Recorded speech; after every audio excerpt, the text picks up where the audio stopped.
Allora, Natalie Mac. Hello, ladies and gentlemen, and welcome back to another segment here on Project Purpose. For those of you who are new, we cover topics that relate to mental health, mental wellness, and education on a week by week basis. Today's topic of discussion is mental wellness. On the conversation on mental wellness, I want to talk about creativity, how you tap into your inner creator. And I think that anyone and everyone has the ability to be creative. I think some of us are hard on ourselves because it's not a muscle that we necessarily develop, or it's not something that people have, I guess, nourished or encouraged us to develop. Or maybe they think that because you're more logical, that you're more good with like math and more quantitative topics, that means that you're not creative. I consider myself to be a data-driven creative, which means I feel creative whether I'm opening an Excel sheet or whether I am looking at a blank canvas. And the way that I approach innovation is really through this lens of creation, recognizing that everything that I do, anything that I touch, is a creative endeavor.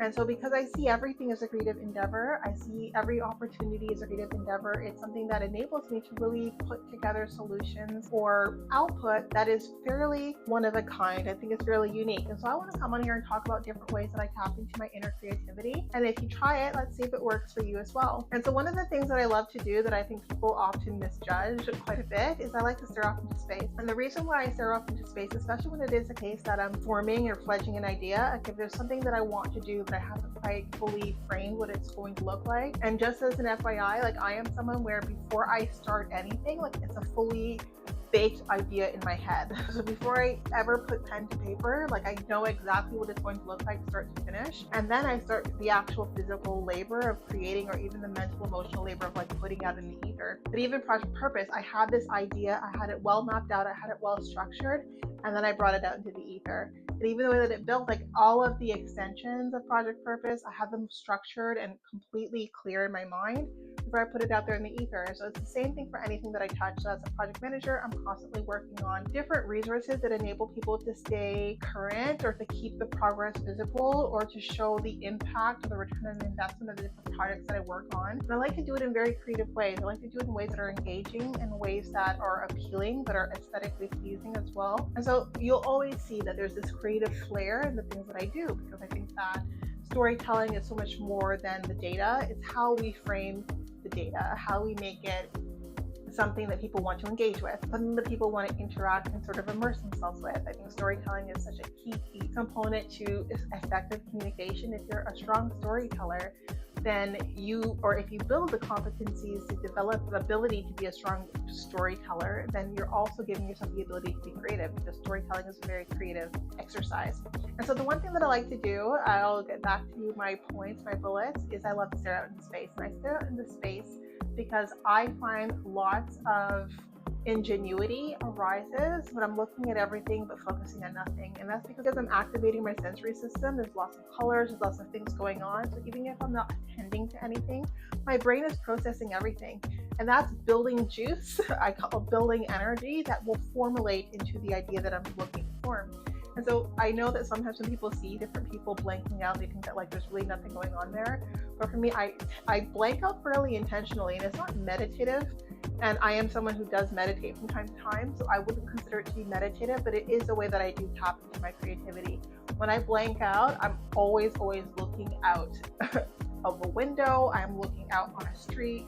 I want there to be a lot going on that I can choose to not attend to, because I know that it's still stimulating my brain, and that stimulation is going to fuel and funnel any innovation and ingenuity, any creativity that I would like to put forward. So that's kind of how I borrow energy from my environment to better inform whatever it is that I'm putting together, or to better inform the ideas that are half fleshed out. And so that's one great way. I think if you yourself are struggling to create something, I think the more you focus on what it is that you're hoping to do, sometimes the more of a resistant process it becomes. I find that ideas and how they evolve flows much more freely with a lot less friction if I give myself the opportunity to be distracted. And I think that there's just so much benefits with like intentional distraction, and not like distracted like I'm constantly like on TikTok or doing something different, but I know that like if I'm doing something rote, if I'm organizing something, but with the intention of just taking all of the energy of the things that I'm surrounded by to leverage it to build into what it is that I'm hoping to create, it always works out for the best for me in that respect. And so now another thing that I do that really enables my creativity is stillness. I think stillness is such an important factor when it comes to being creative, and it's really hard when we're always putting so much on ourselves by way of like the things that we need to accomplish, the things that we need to do, and so we don't give ourselves much time for stillness. You need a certain degree of stillness to be able to then activate your inner world. I think your inner world goes silent when you're like constantly interacting with the outer world, but when you block out the outer world or when you go inward, then at that point now you're really engaging with that creative element of yourself. You're starting to I tap into what I call the meta. And when I say tap into the meta, tapping into the meta is really having second and third degree interactions with yourself, right? So it's being able to have thoughts about your thoughts and having thoughts about the thoughts that you have about your thoughts, and doing the same thing with your feelings, and then doing the same thing with, your plans, like having thoughts about your plans, having thoughts about the thoughts that you're having about your plans, like playing devil's advocate, being in the contrarian, just being in your head, enjoying that time that you spend with yourself,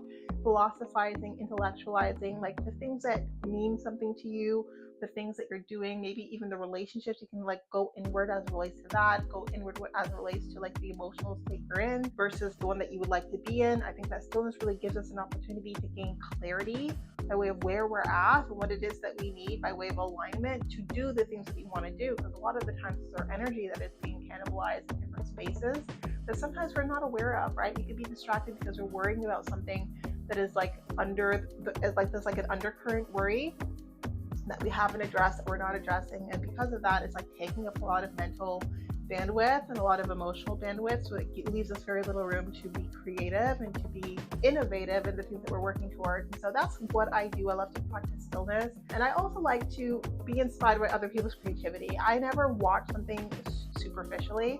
I am never someone who just like lightly observes or lightly interacts with like content, even online or even someone that I'm speaking to. Like I'm always listening to layers of information in anything that I attend to. So if I'm talking with someone, I'm listening beyond their words, I'm listening to their tone, I'm listening to their silences. There's just so much information that plays into my own sense of creativity, that plays into how I frame the person, frame how I will engage or how I will respond to that person. But even when I'm online, I get a lot of creativity seeing how a lot of people like put their thoughts together, how they arrive to their conclusions. I think there's a lot of inspiration in collaboration or in collective spaces. And collective spaces don't necessarily need to mean that we're idea generating together. Like collective spaces can be just interacting with people online. And while I don't often comment, like I do love just seeing how people put themselves out in the ether and seeing all the little nuances, like the differences, and thinking to myself, well, how much of this is nature versus nurture? How much of their opinion is informed by what they themselves have seen online? Like how much of it is more formally informed? And so I like to have those kinds of rabbit hole thoughts, because I do feel like giving myself the opportunity to kind of go through a rabbit hole, even if it doesn't lead to a specific outcome or a specific result, really does fuel and channel the outcomes and the results that I want. And so I am someone who is at heart a creative soul, and because of that I find creativity in every venture and everything that I do. Like even my hobbies, I love planting, like I love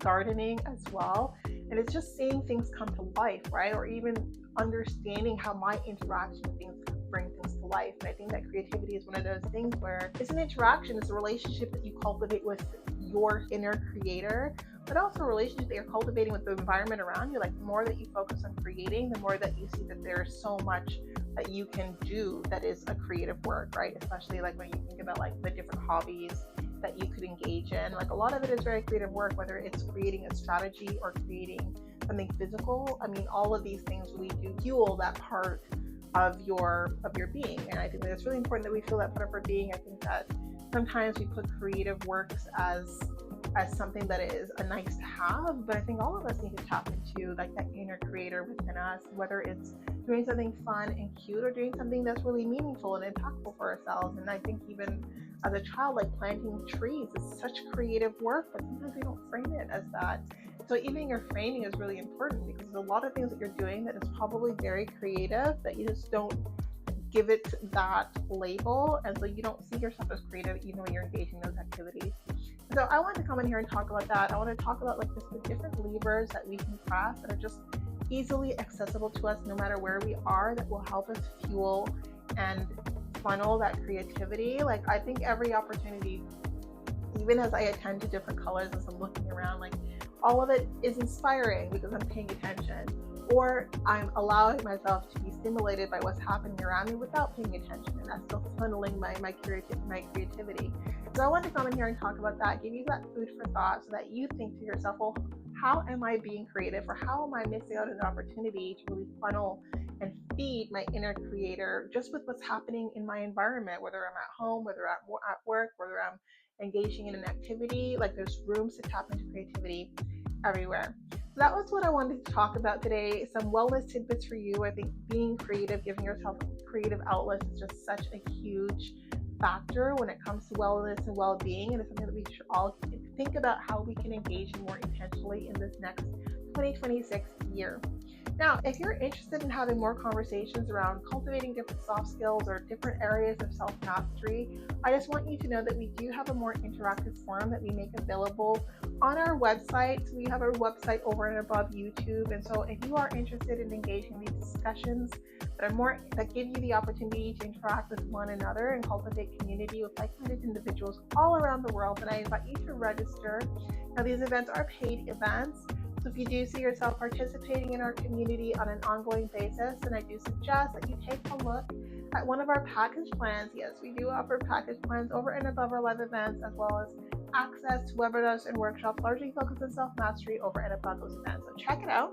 We also have leadership programs for children. We believe in cultivating that leadership quotient as young as possible, and we do believe that leadership IQ is really built in 4 core pillars, being autonomy, self-efficacy, compassion, and self-concept. We have courses that really build the competencies within those specific areas. So something for everyone in your family. And if you're still here, definitely follow us, leave us a like.